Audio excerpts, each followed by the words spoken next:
За сайн байна уу? Уур амьсгалын өөрчлөлтийн тухай хуулийн төсөлтэй холбогдуулаад 2-3 асуулт асууя. За энэ хууль одоо батлагдсанаар хилцэн батлагдсанаар яг нийгмийн эдийн засгийн ямар одоо үр ашиг симуляцийн төвшөнд гарах вэ? Одоо бид нар ингээд 2024 оны 11 сарын 28-нд баха хүн төвтэй гэдэг бодлогын бичиг баримт гаргасан. Тухайд улсын хурлын гишүүн Булган Туяа дэд дарга ахлаад. За ингээд Монгол Улсын хурлаас гарч байгаа бүх хууль бөгөөд тогтоолууд нь 5 шалгуурыг хангасан байна гэдэг ингээд шалгуур үзүүлэлт тогтооцсон. Тэгээд жил болгон төрийн байгуулалтын байнгын хорон дээр энэ төлөвлөгөөгөө гаргаад Улсын хурлаас гаргаж байгаа тогтоолууд болон хуулиудыг үүнд уялдуулж байна гэдэг юм шийдвэр гаргацсан. За ингээд харж байхад бол ерөөсөө бид нар энийгээ ишилж одоо фильтр маягаар ингээд зарчим шалгуур маягаар энэ өмнө гаргасан зүйлүүдэд ашиглахгүй байгаа. Тэгэхээр энэ яг энэ үндэсний аюулгүй байдлын үндсэн 6 одоо тулгуур багны нэг нь өөрөө яг одоо энэ өргөн баригдсан энэ хуультай холбоотой асуудал байгаа. Оршин тогтнохоо аюулгүй байдлын араас орж байгаа экологийн том сэдэв байгаа. Тэр би нэг 3-4 асуултыг ингээд задлаад асуухад нэгдүгээрт яг одоо энэ үндэсний аюулгүй байдлын үзэл баримтал дээр яг энэ зохицуултуудыг шин тутам ингээд судалгаа нь хийгдэж явж байгаа. Энтэй хэр зэрэг уялдаж байгаа вэ? Хоёрдугаарт нь эхэнд нь асуусан ер нь бол яг нийгмийн эдийн засгийн ямар үр ашиг гарах юм симуляц үр дүн гарсан бэ? Гуравдугаарт нь хэм бол энэ одоогийн яваад байгаа энэ уур амьсгалын өөрчлөлт одоо бид нар чинь 6 сарын өнөөдөр 25 гэхэд 100 болсонгүй бараг намартаа залгачих гээд байгаа шүү дээ тийм ээ. Тэгэхээр энэ одоо нөхцөл байдал өөрчлөлтүүдийн энэ судалгаа энэ зүйлүүдийг яаж тусгасан бэ гэсэн энэ 3 асуултанд хариулт авъя. Болормоо гэсэн хариулъя.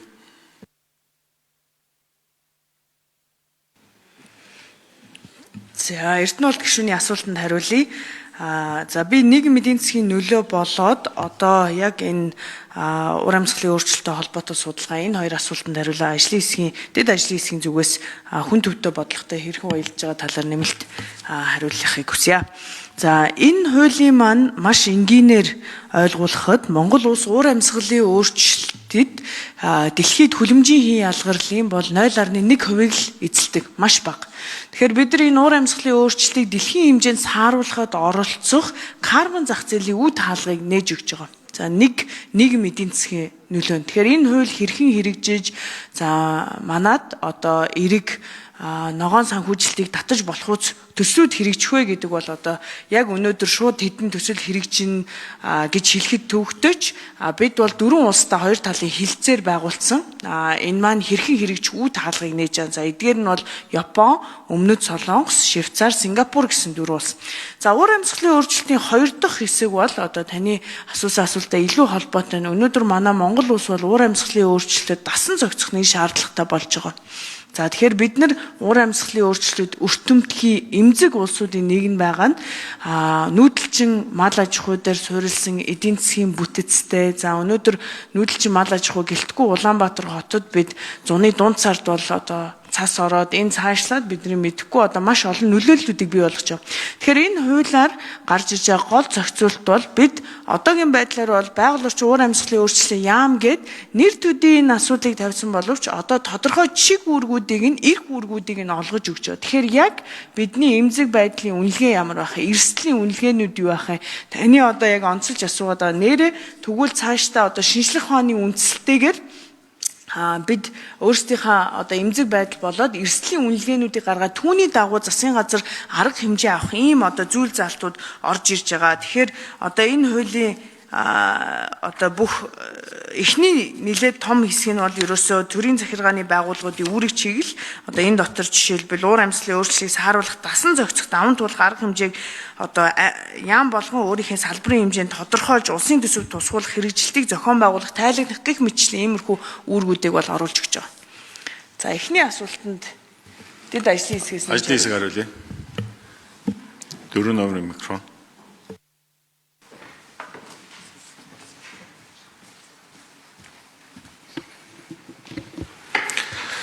За байгаль орчин уур амьсгалын өөрчлөлтийн төрийн нарийн бичгийн дарга Батбаяр гишүүний асуултанд хариулъя.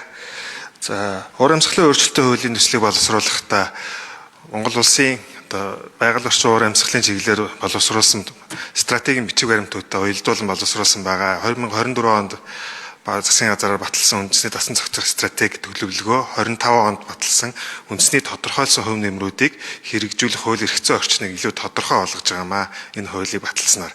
Мөн одоо яг уур амьсгалын өөрчлөлт хамгийн ихээр өртөж байгаа малчин өрхүүд болон одоо яг хөдөө аж ахуйн эрхлэгчдийн одоо үйл ажиллагаанд одоо хөрөнгө оруулалт ногоон санхүүжилтийг нэмэгдүүлэх гадна дотны төсөлтөрүүдийг хэрэгжүүлэх боломжийг нээж өгж байгаа. Сая гишүүн маань сая хэллээ. Засгийн газрын хооронд 4 улстай хилцээр байгуулсан байгаа. Тэгэхээр тэр хилцээрийг хэрэгжүүлэх эрх зүйн орчин бүрдснээр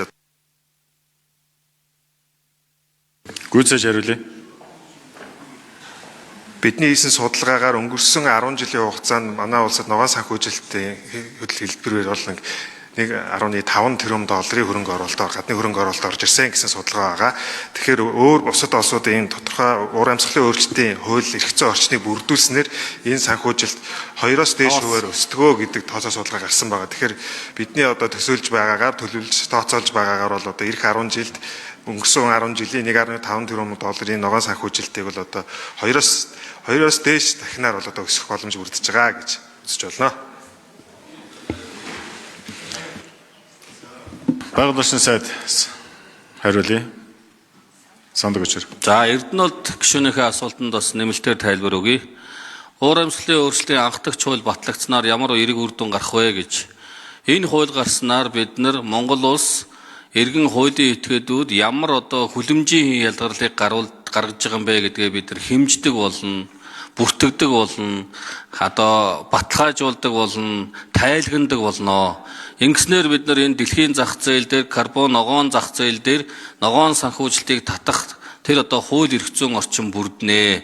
Ингэснээр бид нар эргээд энэ байгалийн өгдлөө ашиглаад ногоон зах зээл дээр хөрөнгө оруулалт татах дахиад нэг эдийн засгийн одоо шинэ салбарыг зах зээл бий болгох тийм болцоо боломжууд бас эрх зүйн орчин бол одоо бүрдэж байгаагаараа онцлогтой гэдгийг бас хэлье.